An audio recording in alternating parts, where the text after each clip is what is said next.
이자의 계산부터 이어서 나가보도록 할게요. 우리 이제 자본화 대상 기간 보고 있었고요. 자본화 대상 기간 보시면은 요렇게 알아두셔야 돼요. 우리가 이제 이전까지 공부했던 건 특정 차입금에 대한 이자는 자본화를 하고 일반 차입금에 대한 이자는 자본화를 선택할 수 있다라고 배웠죠. 근데 특정 차입금에 대한 이자라고 해도 반드시 모두 다 그에 대한 이자 비용이 자본화되는 것은 아니에요. 보시면 차입일이 여기 앞에 이렇게 나와 있죠. 그리고 건설 개시일이 차입일 이후예요. 그러면 그 차입금에 대한 이자는요. 건설 개시일부터 건설 준공일. 이응이 아니라 이거 니은이에요. 준공. 건설 준공일까지의 지급된 이자에 대해서만 자본화를 하게 되시는 겁니다. 그러니까 우리가 총 이자가 예를 들어서 차입을 해오고부터 건설 개시일까지 한 10만 원이 나갔다. 그리고 건설 개시일부터 건설 준공일까지의 이자가 뭐 50만 원 정도가 나갔다. 그리고 건설이 완공된 다음에 차입금 상한일까지의 뭐 한 20만 원 정도의 이자가 나갔다. 라고 했을 때 우리가 자본화 할 수 있는 차입금은요. 이 50만 원만 가능하다라는 이야기죠. 그러니까 특정 차입금에 대한 이자라고 해가지고 다음에 이자인 80만 원이 모두 다 자본화되는 것은 아니다라는 걸 기억해 두셔야겠죠. 건설 개시일부터 준공일 사이에 발생된 특정 차입금에 대한 이자, 요것만 자본화 대상이 되는 것이고 그 전과 후에 발생된 10만 원과 20만 원에 대한 이자는 그냥 이자 비용으로 남게 되는 겁니다. 이 이자 비용을 줄이고 건물을 증가시키는 자본화 회계 처리를 하지 않으시는 거예요. 아시겠죠? 이렇게 기억하시면 될 것 같고요. 자, 그 다음에 자본화할 일반 차입금의 이자를 한번 보도록 할게요. 건설 자금에 충당한 차입금의 이자에서 특정 차입금의 이자를 뺀 금액으로 다음과 같이 계산한 금액입니다. 요거에서 한 가지 이제 주의하셔야 될 점은 위에 우리가 특정 차입금에 대한 자본화 이제 이자는 이 특정 차입금의 일시예금에서 생기는 수입이자를 차감을 했었습니다. 하지만 일반 차입금에 대한 이자는 일시 투자 수익이 있더라고 하더라도 차입금 이자에서 차감하지 않습니다. 그 이유는 특정 차입금 이자는 이게 이제 건설을 하기 위해서 뭐 건물을 매입하기 위해서 차입해 온 것이 분명하기 때문에 그에 대한 이자 수익을 딱딱 이렇게 밝혀낼 수가 있어요. 예를 들어 가지고 내가 5억 원을 차입을 해왔다라고 했을 때 그 5억 원이 예금에 담겨져 있을 때 발생되는 이자 수익을 정확히 측정을 할 수가 있겠지만 일반 차입금 이자는 그렇지가 않아요. 일반 차입금은 일단 그 용도도 약간 불분명한 거잖아요. 이 중에서 얼마만큼이 자본화 될지 얼마만큼이 비용으로 남아져 있을지 요것도 이제 약간 불분명한 거고 이게 목적도 약간 불분명한 것이기 때문에 그 일반 차입금에 대한 이자 중에서 이자 수익을 별도로 또 골라내는 것은 또 어려운 작업이 돼요. 그래서 이 일반 차입금에 대한 이자는 일시 투자 수익이 있더라고 하더라도 별도로 차감을 하지 않습니다. 특정 차입금과의 차이점이라고 기억을 하시면 될 것 같아요. 이것도 말문제에서 종종 나오고 있기 때문에 기억을 해주세요. 특정 차입금에 대한 이자는 그 이자를 차입을 해왔을 때 그 차입금을 통장에 넣어두면 발생되는 이자 수익 그건 차감하지만 일반 차입금은 그런 거 차감하지 않는다라고 기억하셔야 되고요. 자, 그러면 자본화할 수 있는 일반 차입금의 이자 계산식을 한번 보도록 할게요. 사업연도 중에서 건설기간에 실제로 발생한 일반 차입금의 이자의 합계액 요거는 해당 연도의 차입금 중에서 특정 차입금을 제외한 그러한 차입금의 이자 합계액이 되겠죠. 그러니까 우리가 예를 들어 가지고 차입금이 현재 10억인데 특정 차입금이 3억이다라고 한다면 나머지가 뭐가 되겠어요? 일반 차입금이 될 거잖아요. 그럼 이 5억 원에 대한 이자 이게 동그라미 1번에 들어가게 된다. 이 말입니다. 어렵지 않은 내용이죠. 요걸 가지고 바로 이제 우리가 자본화를 하는 것은 아니고요. 동그라미 2번과 비교해서 둘 중에 작은 금액을 자본화를 하고 있습니다. 동그라미 2번에 평균 지출액이라는 개념이 나와요. 일단 요거 먼저 보도록 할게요. 평균 지출액이란 해당 건설에 대하여 해당 사업연도에 지출한 금액의 적수입니다. 요거 나누기 해당 사업연도의 일수 이렇게 하시면 평균 지출액이 나와요. 적수의 개념 아시죠? 적수는 하루하루의 합계액이라고 했어요. 예를 들어 가지고 1월 1일에 우리가 200만 원을 썼다. 3월 1일에 400만 원을 썼다. 이렇게 한다면 어떻게? 200만 원 곱하기 1월 1일부터 28일이라고 한다면 2월 28일까지는 며칠이 되죠? 1월달이 31일이고 2월달이 28일이라고 가정을 했을 때 59일이 되죠. 이런 식으로 적수의 개념 들어가시는 거예요. 3월부터는 400만원이 또 지출이 되었다 라고 한다면 그 다음번 지출되는 그 날까지, 뭐 6월 1일이라고 한다면 이 날까지의 일수 또 곱해 주시는 거고요. 이런 식으로 지출할 때마다 각각의 일수를 곱하셔가지고 적수의 개념을 따져주시면 돼요. 적수는 제가 예전에도 설명을 드렸으니까 넘어가도록 할게요. 자, 이렇게 하시면 되고, 그 다음에 특정 차입금을 사용한 평균 지출액을 차감하시면 됩니다. 그럼 결국 이 산식의 내용은 뭐예요? 우리가 건설비로 지출한 금액 중에서 특정 차입금을 사용해서 지출한 금액을 빼고 나머지의 금액을 발라낸다라고 생각을 하시면 되겠죠. 그 중에서 3번 한번 봐볼게요.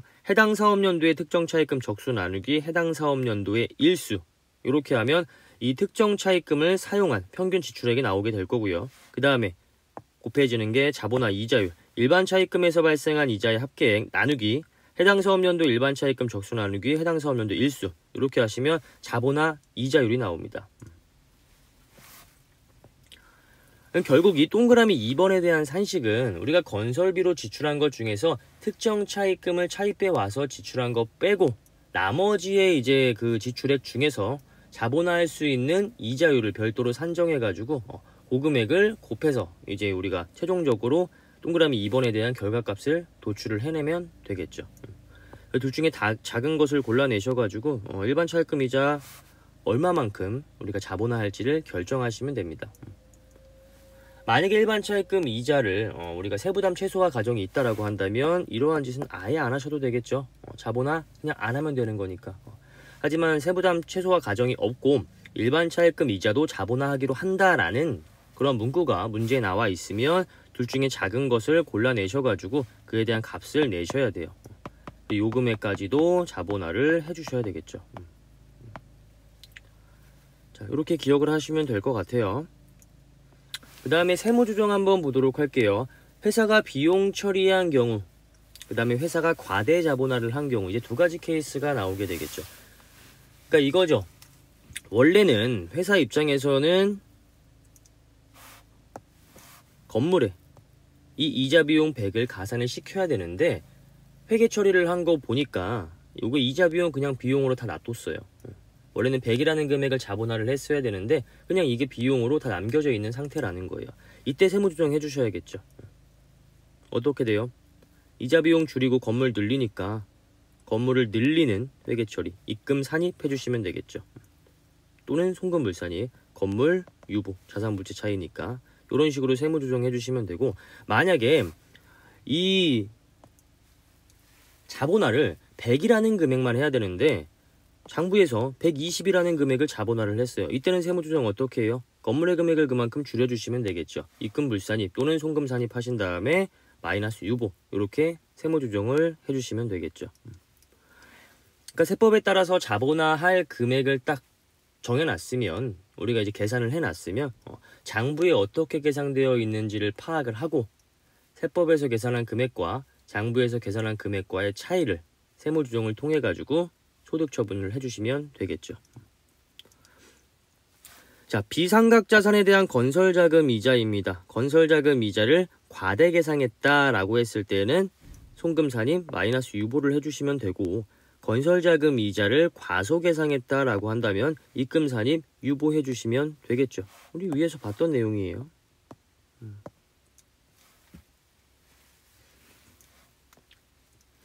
이거 여러분들이 이자를 과대 계상했다, 이자를 과소 계상했다 이렇게 생각하시면 조금 헷갈릴 수 있으니까 건물을 과대 계상했다, 건물을 과소 계상했다 이런 식으로 생각하시는 게 여러분들이 요거를 이해하시는데 더 편하실 거예요. 이게 이렇게 세무조정 사항으로 나오게 되거나 우리가 계산 문제를 풀 때는 별로 안 헷갈리는데, 이게 만약에 말 문제로 나와요. 그냥 이렇게 건설자금 이자를 과소 계상한 경우에는 입금 산입 유보 처리한다 이렇게 나오면 여러분들이 순간적으로 머리가 안 돌아갈 수가 있어요. 이게 이자를 더 많이 계상했다라는 건지 아니면 자본화를 덜 했다는 건지 뭔 소리인지 잘 모를 수가 있거든요. 안다고 해도 헷갈릴 수가 있단 말이에요. 이때는 그냥 건물이라고 생각하세요. 건물. 건설자금 이자는 과도 계상, 과대 계상, 과소 계상 이런 식으로 나오면 그냥 건물이라고 생각하시면 됩니다. 이거 안 써줘. 건물 이런 식으로. 건물을 과대 계상했다라고 한다면 건물을 그만큼 줄여줘야겠죠. 그러면 입금불산입 또는 송금산입 마이너스 유보해 주시면 되고요. 그 다음에 건물을 과소 계상했다라는 건 건물을 그만큼 더 계상해줘야 되니까 입금산입 유보 처리해 주시면 되겠죠. 이런 식으로 건설자금 이자의 과대 계상, 과소 계상이 나오면 그냥 그 건설자금 이자를 건물로 생각하시고 접근하시면 조금 더 편하실 거예요. 자, 그 다음에 두 번째로 감가상각 자산에 대한 건설자금 이자입니다. 마찬가지로 건설자금 이자를 과대 계상한 경우에는 송금산입 마이너스 유보해 주시면 돼요. 얘도 마찬가지로 그냥 건물이라고 생각하시면 되겠죠. 건물을 세법에서 계상해야 되는 그 건물의 가액보다 더 많이 잡아놨어요. 그러면 그만큼 더 줄여줘야 되는 거잖아요. 그러니까 송금산입 마이너스 유보 또는 입금불산입 마이너스 유보 이런 식으로 세무조정해 주시면 되고요. 건설자금 이자를 과소 계상했다라고 했을 때는 두 가지 유형으로 나눠집니다. 기말 현재 건설이 이미 완료가 되었다라고 했을 때는 즉시 상각 의제로 봐요. 이자 비용으로 처리한 건설자금 이자를 감가상각비로 보아서 감가상각 시부인을 적용하게 됩니다. 이건 우리가 아직 감가상각비를 제대로 배우지 않았기 때문에 뭔 내용인지 잘 모르실 거예요. 그 다음에 기말 현재 건설 중이다라고 했을 때에는 그냥 송금불산입 유보 위에랑 똑같이 처리를 해주시면 되는 거고요. 결국 요 사항과 요 사항은 위에 거랑 같습니다. 비상각 자산과 같아요. 하지만 이제 기말 현재 건설이 완료된 경우로서 건설자금 이자가 과소 계상된 경우라고 한다면 즉시상각 의제라는 건설자금 이자를 감가상각비로 모아서 감가상각 한도 계산에 들어가게 된다라는 어떤 내용만 조금 달라진다라고 그냥 기억하고 계시고요. 나중에 우리가 감가상각비를 공부하게 되면 그때 가가지고 우리가 이런 내용들을 다 반영을 해가지고 공부를 해보도록 할게요. 자, 법인세법상 건설자금 이자와 국제회계 기준상의 차입원가 자본화입니다. 기업회계 기준에서는 특정 차입금, 일반 차입금 상관없이 다 강제 자본화를 하도록 하고 있습니다. 하지만 일반 기업회계 기준에서는 일반 차입금은 선택이에요. 본인이 준비하는 시험이 기업회계 기준으로 하고 있는지 아니면 일반 기업회계 기준을 선택하고 있는지 이거 따져보셔야 돼요. 여기서 말하는 그 기업회계 기준은 그 KIFRS 말하는 겁니다. 한국채택 국제회계 기준 그거 말하는 거예요. 거기서는 강제고 일반 기업회계 기준에서는 선택입니다. 이거 기억해 두시면 될 것 같고요. 자, 그 다음에 법인세법은 일반 기업회계 기준과 같아요. 특정 차입금 강제, 일반 차입금 선택. 우리가 방금 공부했던 내용이죠. 그 다음에 대상 자산을 한번 볼게요. 기업회계 기준은 적격자산을 자본화 대상으로 하고 있습니다. 유형자산, 무형자산, 투자부동산, 재고자산. 적격자산이라는 거는 이 자산을 취득하기까지의 좀 오랜 기간이 걸리는 그러한 자산이라고 생각하시면 됩니다. 이러한 자산의 유형에 상관없이 적격자산이라고 한다면 자본화를 할 수 있다. 하지만 법인세법은 그렇지가 않았죠. 재고자산이나 투자부동산 같은 경우에는 자본화의 대상이 될 수가 없었어요. 그렇죠? 유형자산과 무형자산만 가능했습니다. 사업용, 유형, 무형자산이 법인세법상의 자본화 대상 자산이 됐었죠. 이 차이점 기억하시면서 정리를 해두시면 될 것 같고요. 자, 그 다음에 업무무관 자산 등에 대한 지급이자입니다. 법인의 부동산 투기 억제 및 차입금의 건전한 운용을 통한 재무구조의 개선을 위도하기 위하여 차입한 금액을 업무무관 자산의 취득 등에 사용 시에 차입금의 이자 비용을 송금불산입한다. 자, 이 내용은 무슨 내용이냐 하면 일반적으로 여러분들 개인보다 법인으로 대출을 받는 게 더 유리하거든요. 그리고 만약에 이제 법인의 대표자가 그냥 개인으로서 대출을 받게 되면 개인이 그에 대한 이자 비용을 내야 되고 개인이 개인의 자금을 사용하기 위해서 차입한 것에 대한 이자 비용은 당연히 공제를 받을 수가 없겠죠. 이 사람이 별도의 개인 사업을 하지 않는 이상. 그렇죠? 근데 이 법인 사업자가 법인의 대표가 법인 명의로 차입을 해온 다음에 그에 대한 그 현금, 예금을 개인적인 용도로 써요. 그리고 그에 대한 차입금 이자가 나가는 거는 나가는 대로 다 경비 처리를 하게 됩니다. 그러면 당연히 문제가 되겠죠. 그 이자 비용은 뭐겠어요? 업무와 무관한 이자 비용이겠죠. 업무 무관 경비가 되는 거잖아요. 사업과 무관한 경비잖아요. 그렇죠? 법인이 차입을 해오고 그에 대한 경비를 이자 비용으로서 인정해 준다라는 전제 조건은 그 차입한 자금을 법인의 운영 용도로 사용을 한다라는 가정하에서 그에 대한 이자 비용을 경비 처리해 주는 거예요. 근데 차입해온 자금을 법인의 업무에 사용을 하지 않고 대표이사 개인적인 용도로 사용을 한다거나 아니면 업무와 완전 무관한 형태로 사용을 한다거나 이런 식으로 사용이 되었을 때는 그에 대한 이자는 당연히 경비로서 송금으로서 인정이 될 수가 없겠죠. 당연한 얘기 아니에요. 이게 허용이 된다라고 한다면 그냥 모든 사람들이 법인 사업자 다 차려놓을 거예요. 그렇죠? 그리고 그냥 법인 사업자 대출 받아요. 대출도 잘 나오니까 또 법인으로 대출을 받고 실제로 나간 경비는 경비대로 그냥 이자 비용 다 처리합니다. 그리고 개인은 그에 대한 자금 그냥 맘대로 사용을 하는 거고요. 이렇게 될 수가 있기 때문에 그런 거는 당연히 법에서 인정을 하지 않습니다. 대표적인 경우가 이제 이런 경우예요. 이제 그 가지급금이라고 많이 이야기해요. 여기서도 이제 업무무관 가지급금이라고 이야기를 하는데 가지급금이라는 거는 뭐냐면 정확한 용어는 또 따로 있지만 실무적으로 좀 이렇게 접근을 해본다라고 한다면 가지급금이라는 거 법인 명의로 대출을 받아놓고는 그에 대한 자금을 대표자가 빼가서 개인적인 용도로 사용하는 그러한 금액을 가지급금이라고 합니다. 이게 이제 뭐 실무상도 가장 많은 문제가 되는 것 중에 하나예요. 법인이 차입을 해와요. 그에 대한 이자 비용이 나가겠죠. 일반적으로 법인이 차입을 해왔을 때 이자 비용은 송금으로 인정이 됩니다.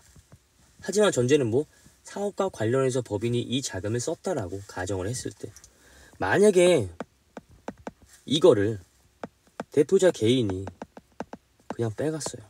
인출. 이랬을 때 세법에서는 이걸 어떻게 보느냐 하면 법인이 개인 대표자한테 이걸 대여해줬다고 봅니다.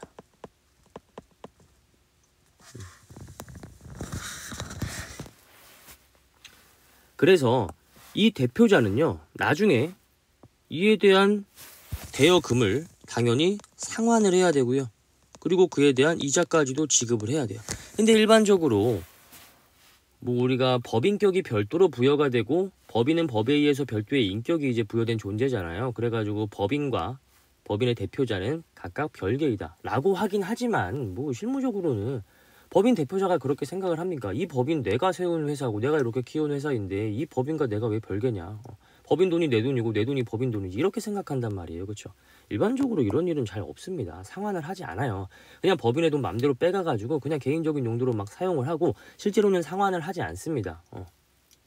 이런 경우가 많이 있다 보니까 법인 입장에서도 나가는 경비를 이자 비용으로 송금으로 인정해주지 않겠다라는 내용이에요.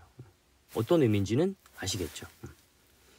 이게 가지급금이고 이게 개인 대표자가 이제 이렇게 바로 인출을 해가지고 이제 뭐 사용을 할 수도 있고요. 아니면 그냥 요대로 이 법인의 통장에서 뽑아가지고 뭐 요트를 하나 구입한다거나 뭐 이런 식으로 사용을 할 수도 있습니다. 어쨌든 뭐예요? 법인의 업무와는 상관이 없이 대표자 개인의 용도로 사용된 금액이겠죠. 그러면 내가 5억 원을 차입해와가지고 5억 원의 요트를 하나 샀어요. 그러면 그 요트에 들어가는 비용은 당연히 공제가 될 수가 없는 거고요. 그에 대한 차입금의 이자 비용까지도 당연히 송금으로 인정받을 수가 없겠죠. 그 5억 원은 법인의 용도와는 전혀 상관없는 용도로 사용되었기 때문에. 자, 송금불산이 법은 이렇게 산출을 하고 있습니다. 지급이자 곱하기 업무무관 자산의 적수 플러스 업무무관 가지급금의 적수. 여기서 업무무관 자산이라는 거는 법인의 명의로 차입을 해와가지고 그 법인 통장에서 그 요트의 금액을 바로 이제 입금을 한 요런 이제 상황이에요. 그래서 요거를 이제 업무무관 자산이라고 하고요. 법인 통장에서 돈이 나갔기 때문에 당연히 법인의 재무상태표에 이 자산이 기록이 되겠죠. 하지만 그거는 업무무관 자산이고요. 이게 이제 업무무관 자산이라는 거고 업무무관 가지급금이라는 거는 방금 위에서 제가 설명드린 요 그 그림이에요. 5억 원 차입해가지고 대표자가 그냥 5억 원 다 인출해서 갔어요. 이게 업무무관 가지급금. 이렇게 업무와 무관하게 개인적인 용도로 이렇게 사용을 했을 때에는 그 금액에 대해서는 인정해주지 않겠다. 그러한 용도로 이해로 생각을 하시면 됩니다. 그래서 내가 지급한 이 지급이자 중에서 이자 비용 중에서 차입금 적수분에 업무와 무관하게 쓴 적수 요만큼은 인정을 하지 않겠다. 송금 불산입하겠다. 요 내용입니다. 이 위에 업무무관 자산 적수와 업무무관 가지급금에 대한 적수는 당연히 차입금 적수를 한도로 하고 있고요. 이거는 이제 어느 정도 이해가 가셔야 돼요. 왜냐면 지급이자가 50만 원이라고 해볼게요. 예를 들어서 차입금 적수가 뭐 5억이에요. 업무무관 자산 적수가 3억이에요. 이러면 50만 원 중에서 얼마만큼을 송금으로 인정하지 않겠다. 이런 말이 되잖아요. 근데 만약에 50만 원이에요. 차입금 적수가 5억인데 업무무관 자산 적수가 10억이에요. 그러면 100만 원 나오죠. 50만 원 중에 100만 원만큼은 송금으로 인정하지 않겠다. 이게 말이나 되는 얘기입니까? 말이 안 되죠. 우리는 지급이자 이자 비용 나간 금액 중에서 얼마만큼을 부인할지를 지금 결정하는 거예요. 50만 원 중에서 최대한 부인할 수 있는 금액은 얼마? 50만 원입니다. 50만 원 중에서 100만 원을 부인한다. 개소리죠, 이거는. 그쵸? 그래서 항상 이거는 생각을 하면서 문제를 푸셔야 돼요. 문제를 푸실 때에도 50만 원 중에서 나중에 우리가 최종적으로 결과값을 딱 냈다라고 했을 때 이자 비용 얼마 중에서 이만큼이 부인이 됐구나 라고 생각을 해보셔야 됩니다. 이 검토를 안 하면 그냥 위에 거 그냥 계산하기 급급해가지고 산식만 생각하고 계산하기 급급해가지고 지급이자 50만 원인데 송금불산이 맥이 막 100만 원이 나올 때도 있어요. 분명히 이것도 보기에 들어가 있을 거예요. 아니면 아예 이게 객관식이라고 한다면 1, 2, 3, 4, 5번 있을 거 아니에요. 이때 지급이자가 50만 원이라고 주어졌어요. 근데 보기에 지급이자보다 더 많은 금액이 적혀있는 보기들이 있다라고 한다면 그냥 그거 다 제끼는 거예요. 나머지 두 개 중에서 고민하셔야 되는 거예요. 아시겠죠? 자, 업무무관 자산의 범위를 한번 보도록 할게요. 업무무관 자산은 우리 이제 송금의 범위에서 45페이지에 나와 있습니다.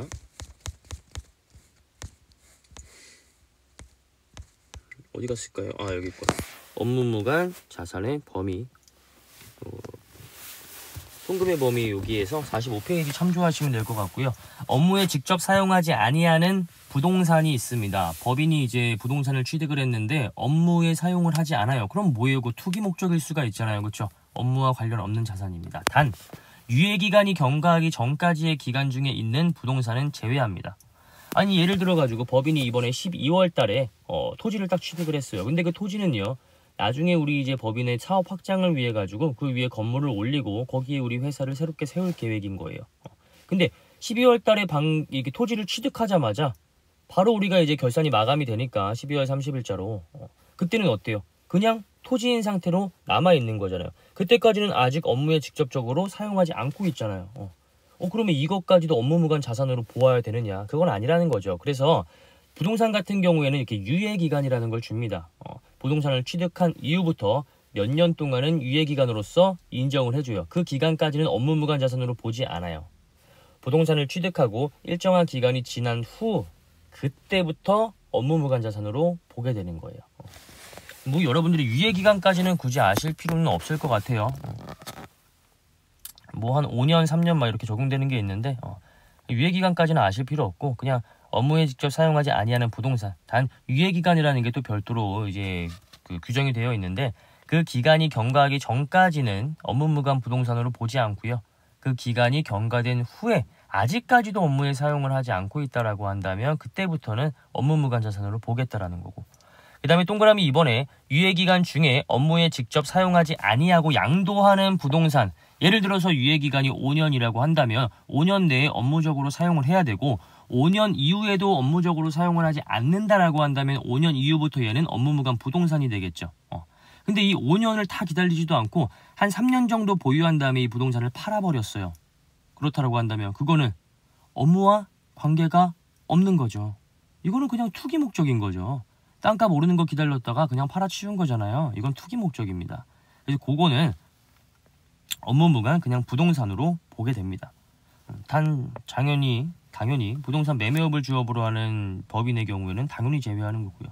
부동산 매매업은 부동산을 사고 파는 것을 업으로 하는 것이기 때문에 이걸 제외하고 부동산 매매업이 아닌 다른 이제 업종들의 경우에 유예기간 중에 업무에 직접 사용하지 아니하고 그냥 바로 양도를 해버렸다라고 했을 때는 이거는 그냥 부동산 투기한 거다라고 생각하고 업무무관 자산으로 보겠다라는 내용이고요. 그 다음에 서화 골동품도 있습니다. 서화 골동품은 사실 뭐 법인이 서화 골동품을 취득할 일이 없잖아요. 그렇죠? 이렇게 뭐 드라마 같은 데 보거나 좀 큰 회사 가면 되게 이쁜 그림이나 이런 거 장식품들도 많이 보이는데 그런 것도 약간 미간을 위해서 취득하는 게 좋지 않을까요? 뭐 중요하지 않을까요? 그에 대한 답변은 요겁니다. 장식이나 환경미화 등을 위해서 사무실 복도 등 여러 사람이 볼 수 있는 공간에 상시 비치하는 것은 가능합니다. 그건 업무무관 자산이 아니에요. 회사의 어떤 인테리어라고 봅니다. 하지만 그렇지 않고요. 대표이사 개인실에 약 한 5천만 원짜리의 그림이 하나 걸려져 있어요. 그거는 업무무관 자산입니다. 여러 사람이 볼 수 있는 곳에 상시 비치해 둔 게 아니잖아요. 그쵸? 대표이사가 개인적으로 요거를 이제 좀 소장을 하고자 한 1억짜리의 그림을 사가지고 집에다 모셔놨어요. 당연히 업무무관 자산이 되겠죠. 이런 식으로 구분하시는 거예요. 그래서 상시 비치가 되었느냐 아니냐를 가지고 서와 골동품은 구분을 하시면 될 것 같고요. 사무실이나 복도 등이 있어야 돼요. 대표이사 개인실에 있으면은 안 된다. 이런 이야기도 하나 드리고요. 그 다음에 업무에 직접 사용하지 아니하는 자동차, 선박, 항공기. 일반적으로 선박, 항공기 같은 경우에는 뭐 업무에 직접 사용하지 않는 경우가 많을 거고요. 물론 이제 뭐 큰 기업이라고 한다면 뭐 선박이나 항공기 등도 있겠죠. 헬리콥터 타고 왔다 갔다 하시는 회장님들도 계시니까 그런 거 이야기하는 건 아니고 업무에 사용하지 아니하는 거 말하는 거예요. 그 뭐 대표적인 게 이제 자동차인데 자동차 같은 경우에도 법인의 업무에 직접적으로 사용하는 것은 당연히 그 업무와 관련된 자산으로서 인정이 되지만 이런 거는 안 된다라는 거죠. 자, 법인의 돈으로 자동차를 한 대 샀어요. 근데 그 자동차의 실사용주를 한번 보니까 대표이사의 아들입니다. 그럼 이건 뭐예요? 업무와 당연히 무관한 자동차가 되겠죠. 나중에 그게 밝혀진다라고 한다면 차입금에 대해서 일정 금액만큼은 인정되지 않고요. 그 자동차에 들어간 모든 비용도 당연히 다 인정이 되지 않습니다. 그 다음에 기타 위의 자산과 유사한 자산으로서 업무에 직접 사용하지 아니하는 자산. 업무무관 자산에 대한 개념은 뭐 어느 정도 잡혔을 거라고 생각을 하고요. 지급이자 이어서 나가보도록 할게요. 자, 업무무관 가지급금. 개념, 명칭에 불구하고 특수관계인에게 해당 법인의 업무와 관계, 요거 아직 안 했죠, 우리. 방금까지 요거 이제 살펴봤던 거고, 업무무관 자산에 대한 평가액은 취득가액으로 평가를 하고 있습니다. 한 고가 매입 시에는 시가로 평가를 하고 있고요. 업무무관 가지급금 볼게요. 개념은 명칭에 불구하고 특수관계인에게 해당 법인의 업무와 관련 없이 지급한 자금의 대여액, 적정이자 수령 여부와 무관하게 지급이자 송금불산입 규정을 적용하고 있습니다. 요거는 우리가 나중에 부당행위 계산 부인 배울 때 인정이자라는 걸 배울 거예요. 그때 이제 한 번 더 강조를 드릴 건데 인정이자는 적정이자만 수령하게 되면 별다른 페널티는 없습니다. 하지만 지급이자 송금불산입에 대해서는 적정이자 수령 여부와 무관하게 송금불산입 규정을 적용합니다. 우리가 이렇게 가지급금이라는 게 있잖아요. 업무무관 가지급금. 이 가지급금에 대한 세법상의 제재가 두 가지가 있습니다. 첫 번째가 우리가 지금 공부하는 지급이자, 송금불산입. 두 번째의 제재가 인정이자 입금산입이라는 제재가 있어요. 인정이자 입금산입은 우리가 부당행위 계산 부인에 가서 공부를 하도록 할 거고요. 요 다음 시간에 아마 부당행위 계산 부인을 나갈까 아니면 다른 챕터를 나갈까 지금 고민을 하고 있는데 요거를 연결시켜 드리고 싶어가지고 고민을 해보다가 일단 결정을 하도록 할게요. 어쨌든 가지급금, 법인이 대표자에게 대여한 금액으로 봅니다. 법인의 대표자가 법인의 돈을 마음대로 빼갔어요. 이때는 법인이 대표자한테 그 돈을 빌려준 걸로 봅니다. 그래서 그에 대한 이자 받아 오셔야 돼요. 뭐 설사 받아온다고 하더라도 어쨌든 적정이자 수령 여부와 무관하게 업무무관 가지급금에 대한 지급이자 송금불산입 규정은 무조건 적용이 된다라는 걸 일단 기억해 두시면 될 것 같아요. 이자를 받아오건 얼마를 받아오건 일단은 대표자 네가 가져갔다라는 사실은 팩트니까 우리는 이거 이자 비용 송금으로 인정 못하겠다. 형비 처리 못해주겠다. 이 내용이겠죠. 자, 제외 내용도 있습니다. 다음의 금액은 업무무관 가지급금으로 보지 않아요. 직원에 대한 일시적인 급료 가불금, 경조사비 대여액, 학자금 대여액 이런 것들은 이제 좀 사회통념상의 범위에서 인정을 하겠다라는 거죠. 너무 빡빡하게 하지 않고 우리가 직원한테 우리가 그 돈을 줬는데 이게 우리가 이렇게 빌려준 건 아니고 직원이 지금 너무 힘든 상황에 처해가지고 다음 달에 월급을 미리 줬어요. 이런 거 업무무관 가지급금, 즉 법인이 이 직원한테 돈 빌려준 걸로는 보지 않겠다. 이 내용이고요. 그 다음에 뭐 경조사비나 학자금 대여액 뭐 빌려줄 수 있는 거잖아요. 이 정도는 직원이 힘들어하니까 또 이런 것들도 업무무관 가지급금으로 보지 않겠다라는 거고요. 그 다음에 우리사주 조합 또는 그 조합원에게 해당 우리사주 조합이 설립된 회사의 주식의 취득자금을 대여한 금액, 이거는 우리 사주조합을 약간 좀 장려하고자 이런 내용이 들어가 있는 거예요. 우리 저번 시간에 기부금할 때 우리 사주조합에 대한 내용, 개념은 설명을 드렸기 때문에 우리 회사의 주식을 우리 회사의 직원들이 조금 더 싼 값에 취득할 수 있게끔 우리 회사에서 조금 이제 도와준다. 국가 입장에서도 이걸 약간 장려하고 있다. 애사심을 돕기 위해서 이런 내용 설명해드린 거 기억나시죠? 그래서 이제 그 우리 사주조합이 직원들한테 가가지고 이야기하는 거예요. 우리 회사의 주식을 우리 직원들이 취득하면 뭔가 이제 직원들이 더 애사심이 생기고 우리 회사가 잘 됐을 때 그 시너지가 더 클 거니까 우리 회사 주식들 취득하세요. 직원이 얘기하는 거죠. 저도 그러고 싶고 굉장히 좋은 취지 같은데 돈이 없습니다. 라고 했을 때 이때 이제 그 주식 취득 자금을 대여해 주는 거죠. 이거는 약간 그 지원 차원에서 업무무관 가지급금으로 보고 있지 않습니다. 자, 그 다음에 입금불산입액의 귀속이 불분명하여 대표자에게 상여 처분한 금액에 대한 소득세를 법인이 납부한 금액, 이것도 업무무관 가지급금으로 보지 않습니다. 여기서의 포인트는 귀속 불분명이에요. 자, 이 말은 일단 돈이 나갔는데 이제 누구한테 나갔는지 모를 때 이때 귀속에 대한 책임을 누구한테 지워요? 대표자한테 지우잖아요. 그래서 그만큼 대표자에 대한 소득세가 증가를 하잖아요. 이 소득세를 대표자가 개인이 내는 경우도 있지만 그렇지 않고 법인이 대납을 해주는 경우도 있어요. 근데 그렇게 대납을 한 것도 어쨌든 법인이 그 대표한테 또 다시 돈을 이제 빌려준 거니까 그것도 이제 업무무관 가지급금으로 보겠다라고 한다면 계속해서 악순환이 되기 때문에 그런 부분은 막아주겠다라는 거예요. 귀속이 불분명한 경우에 대표자에게 상여 처분한 금액 아니고요. 그 금액에 대한 소득세를 법인이 대신 납부해 줬다라고 했을 때 그에 대한 부분은 업무무관 가지급금으로 보지 않겠다. 이 내용입니다. 이거 약간 좀 부가 설명을 드리고 예전에 설명했던 것 같은데 회사의 입장에서 송금불산입이나 입금산입이나 같은 내용이에요. 송금불산이 이렇게 상여 처분을 내렸어요.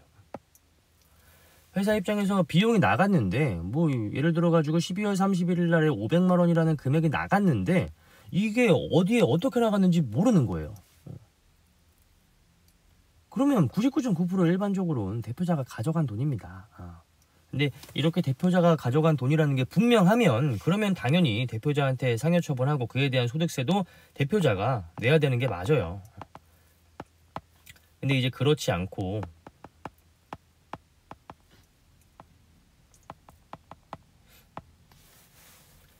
500만 원이 나갔는데 이걸 정말로 모르겠어요. 어디에 나갔는지 진짜 모르겠고 대표자의 통장을 보니까 대표자가 가져간 것도 아니고 대표자 개인적으로 쓴 것도 절대 아니래요. 그렇다라고 한다면 이에 대한 근로소득세는 원래 대표 개인의 소득세이기 때문에 대표가 내는 게 맞지만 회사가 이거를 대납을 해주는 경우도 있다라는 거죠. 그러면 또다시 회사가 대표한테 돈을 빌려준 거니까 이것도 별도의 이제 가지급금으로 보느냐, 그건 아니라는 거예요. 여기서 이제 그에 대한 페널티를 막아주겠다. 가뜩이나 지금 이게 진짜 귀속이 불분명한 경우라고 한다면 대표자 열받을 거 아니에요. 직원들한테 화낼 거 아니에요. 니네는 관리를 어떻게 하길래 지금 500만 원이라는 금액이 빵꾸가 나는데 그거 하나 못 밝혀내느냐 이러면서 뭐 화가 날 거 아니에요. 그렇죠? 근데 그 500만 원에 대한 책임은 누가 져요? 대표자가 진다니까요. 대표자가 가져가지도 않았는데 가져갔다라고 가정을 하고 대표가 그만큼 법인에게 그 급여를 더 받았다라고 가정을 하고 대표는 개인적으로 그에 대한 세금까지 더 내야 되는 상황이에요. 그렇죠? 근데 이렇게 열받는 상황인데 이거 대납액 회사가 대납해줬다라고 해가지고 그에 대한 것을 또 업무무관 가지급금으로 보아서 또 이만큼 대납액을 대표가 회사한테 급여를 받은 거다 이런 식으로 해버리면 그거는 이제 너무 좀 가혹하잖아요. 그래서 이에 대한 대납액을 회사가 이제 일반적으로는 보통 대납을 해줘요. 이 대납액까지는 업무무관 가지급금으로 보지는 않겠다 라는 거죠. 여기서 그에 대한 페널티를 막겠다.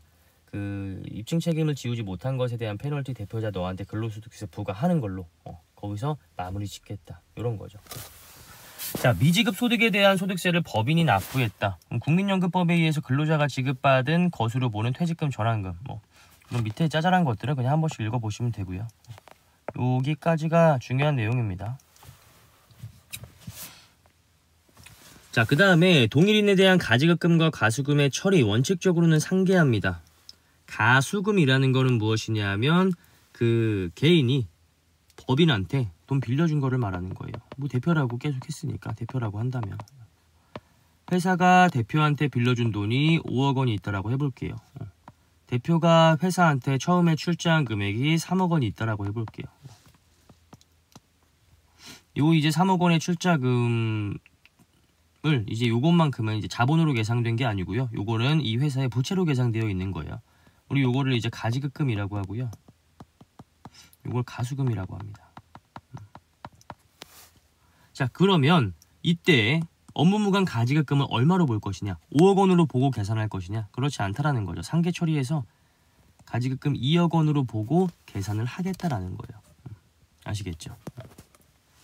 5억 원은 대표가 회사한테 갚을 돈, 3억 원은 회사가 대표한테 갚을 돈 퉁쳐가지고 2억 원만큼만 가지급금으로 보겠다. 요런 내용입니다. 그래서 여기 업무무관 가지급금에 들어갈 내용은 2억 원이 되는 거예요. 5억 원이 아니라. 아시겠죠? 하지만 예외적으로 약정으로 상계할 수 없는 경우에는 상계하지 않습니다. 별도의 이제 상계를 하지 못한다는 약정이 계약서에 있다라고 한다면 그런 경우에는 상계를 할 수가 없는 거고요.